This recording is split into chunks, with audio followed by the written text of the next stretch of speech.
Alright folks, this is my pineapple cutting video. This is a follow-up to my watermelon, not really, kind of like a sequel if it will, to my watermelon cutting video that was suspiciously popular for such a mediocre video. But here we go. So I've been asked to do pineapple. Pineapple is, hope this isn't too glaring here, but I'm kind of slipping. A little tough to get the angle right. But pineapple can be pretty hard to cut. I don't want to say correctly. I guess I want to say it can be pretty hard to cut effectively. The first thing, like watermelon, is you have to know how to pick your pineapple. So there are a couple things I use. One is the color. This one is a little too green for me, but it has a couple other traits that lead me to believe it's probably going to be okay. One is if you look on the bottom, if you smell this and it smells like, pineapple, it means it's about ready. You can also pull one of the leaves from the top, pull them out. That's about ready. If these leaves don't come up in the top center, then they're probably not ready. So those are two things that I use. Three is the color. You really want it more golden brown. This is, again, it's a little green, but it could be okay. We'll see when I cut it. Smell the bottom. If it smells like pineapple, great. If it doesn't smell at all, don't bother with it. By the way, pineapples do not ripen off the plant. So if you get a pineapple that's really green and you're thinking you're going to set it in the counter and it's going to become great, it's not. It's going to become rotten. That's what's going to happen. So when I do pineapple, I start always with your chef's knife because that's like my main jammy jam. I start at the top, and I cut through the top, and I cut that off. Then I flip it over, and I cut off the bottom. Now, I tend to be kind of paranoid about pineapple in that I feel like there's lots of germs and things in the actual flesh. Whether or not that's supported, I really don't know. But it's kind of the way I feel. So I usually do that first, and I do it to the edge of the board.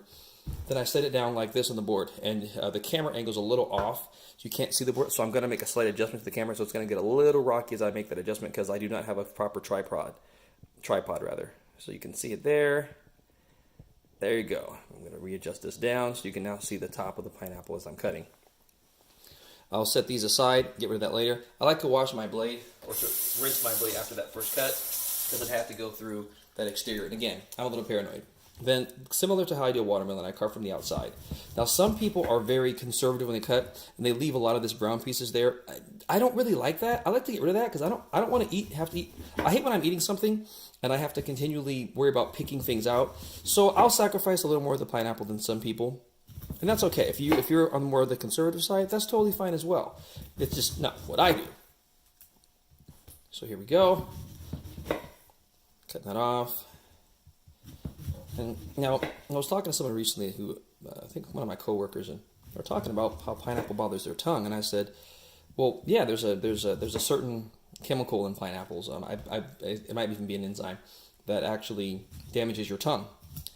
And yeah, so one way to counter that, and this is something that's really worked well for me, is you just rinse it. So once I get this nice big cut here, what I'll do is I'll just rinse the whole pineapple.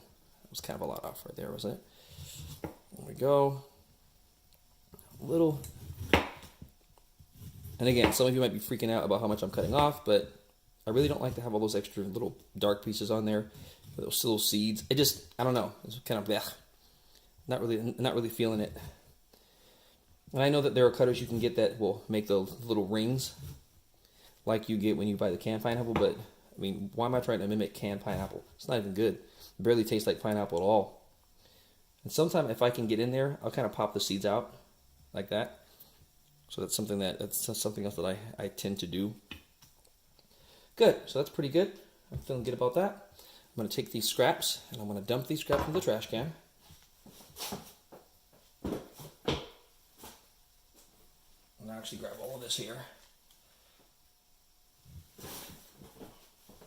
And by the way, I'm rinsing my hands by the way, so if you're wondering, is there ever a case when you want to buy canned pineapple?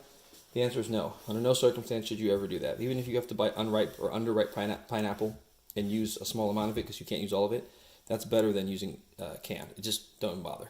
I also don't really like buying pineapple juice. I'm not really into that either.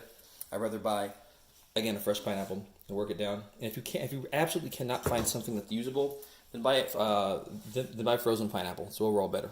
So I'm going to rinse this real quick. And again, there's no soap, of course, just water.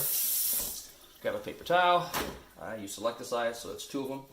I kind of do that, kind of dab it so it's not slopping wet. I rinse my knife already again, and so now that usually takes care of that whole tongue bother thing. And I cut down similar to how I do watermelon. I go straight down here, one big piece, flip it around, piece about the same size, flip it around, piece here. Now if you notice what I'm leaving is I'm leaving some of the core, because that's basically an edible. So when you're done, you should have that core. That part, you can't eat that. So there's no point in trying to cut this up. You will not be able to eat it. It's garbage.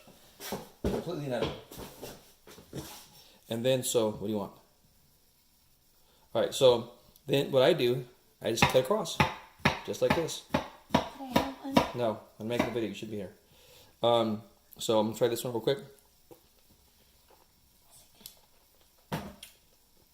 Yeah, that was flames.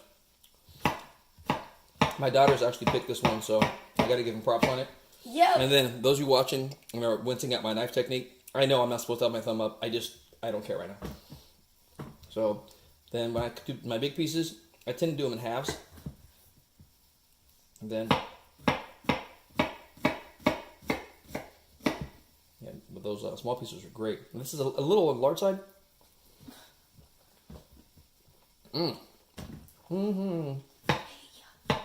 Yeah.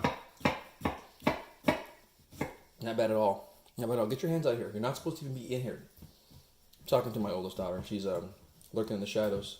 I don't know what the freaking problem is.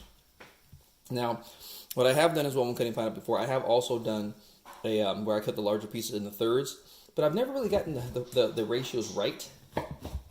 You get a nice centerpiece. That's pretty chunky, right? But the problem is when you get to those edge pieces. Oops, sorry about that. That's my pressure cooker going off. I'm making a Mexican rice right next to the camera. For those of you thinking, wait, you're making Mexican rice in some sort of a device that's not a pot? Yes, I make Mexican rice in a pressure cooker because I can control the moisture much better. It eliminates all the uncertainties and the variables that I have to deal with when I'm not making it in a pressure cooker. So anyway, that's my pineapple cutting video. Let me show you another pineapple real quick.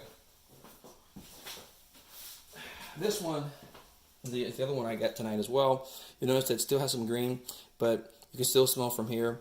And the top leaves in the center, you pull them out, they do come out. If you really have to work to get them out, probably not ready. So this one looks like it's good. I'll cut it later. There you have it, folks. Have a good night.